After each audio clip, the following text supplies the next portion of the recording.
Okay, I'm back with Christina Nelson, who's telling us about how when she was 19, she got diagnosed with two major diseases, myasthenia gravis and Graves' disease, which sounds like an awful lot for a 19-year-old to handle. Before, we were talking a lot about the symptoms in the eyes, but what else does Graves affect more than your eyes? What else does that do? So the Graves' disease come hand in hand with the overactive thyroid. So I had too many thyroid hormones. So you can at the time you were able to see it on my neck that it bulged a little bit. Mostly you could tell I had a thyroid issue because of my eyes, but used to fill around my neck, you would feel the gland was bigger than the unusual, normal working thyroid gland. So the thyroid regulates everything in your body, your metabolism. So I was always, I always maintained a low weight. Like I had such a fast metabolism. So I was never over 120 pounds when I had the thyroid. And I always had like a really high heart rate. So you taking the methimazole and the PTU would kind of stable my heart rate. But it was kind of hard for me to really, it was hard for me to stay on top of my medicine because it was 3 times a day.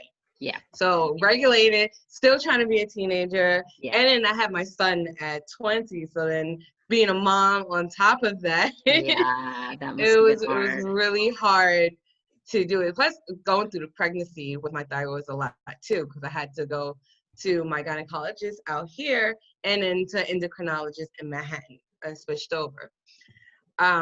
I know your mom, you must have given her a heart attack. Yes. She's such a loving and wonderful person, but I have a feeling she was all probably the time. Did you take your medicine? Did you pick up your medicine? I'm gonna go pick it up for you. She was always on top of me. Right. Oh, wow.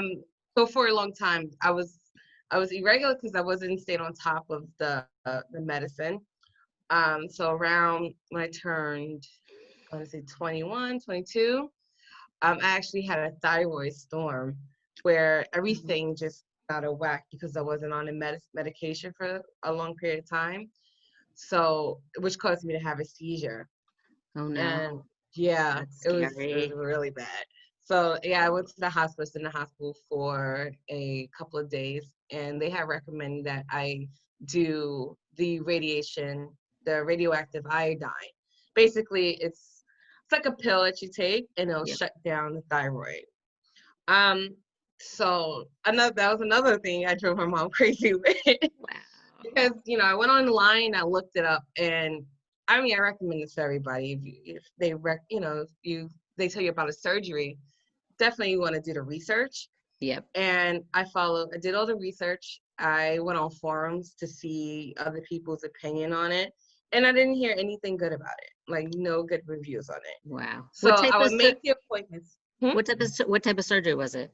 To remove the It thyroid? was a surgery. Well, this was after, but they wanted me to do the radioactive thyroid. You just take a pill. Okay. It'll shut down the thyroid, and you'll continue to take thyroid hormones.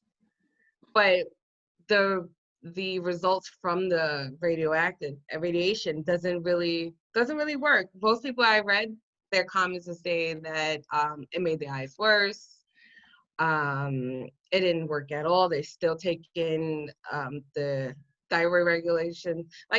There wasn't any good reviews on it. Like I couldn't find anything positive. So I booked the appointment and I changed my mind. And I booked the appointment and changed my mind. So I was like, you gotta do it. She had my dad call me. Like I just could not do it. So I just told myself, I'm going to continue to take the medicine. I'm gonna take the medicine regularly. And I was taking the medicine, but it just didn't have that effect. It just wasn't working. So a couple of years later, I have my other son. I'm pregnant with him, and I was still taking the medicine. It was hard to regulate because now my thyroid is now affecting my iron. Yeah. So now I'm pregnant and I have to go get the infusions. Also, I had to do blood transfusion twice. So I told myself, this is it. Why did you need a blood transfusion? Because of the iron? Because of my iron. Wow. I wasn't, for some reason, my I didn't have, my hemoglobin kept dropping too. Yeah. So well, after I had him, I made a decision. I was like, I looked I did some research on other ways to cure the thyroid, Yep. and I've seen a lot of good reviews on just removing it, just taking the thyroid out. Yep. Yeah, so I did my research and I found a excellent surgeon Great. through my endocrinologist. They worked together, and I told my mom. My mother didn't believe me. She's like, "Okay." I was like, "No, I'm going to do it." And they're like, "Okay." But even my best friend, she's like, "All right, yeah, you made the appointment." I was like, "I did. I'm going to do it." They're like, "Okay." And when I finally like packed my bags and I called my best friend to drive me, she was like, "You're really going to do this?" I'm like, "I'm really going to do this." And Wow. I did it. And that was like the best decision I made. That I is only take one pill a day, which is great. the hormones. It did help with my eye. Good. Um, so I have maybe about 75 to 80% movement in my eye, a lot better than what it was before. That's I wonderful. can control it. Yeah, and I haven't been in a hospital ever since, like, with any issues. That is really great news. Let's take a break here because that's like we ended on a great point. It's amazing, that was so successful. So let's just take a quick break and we'll come right back.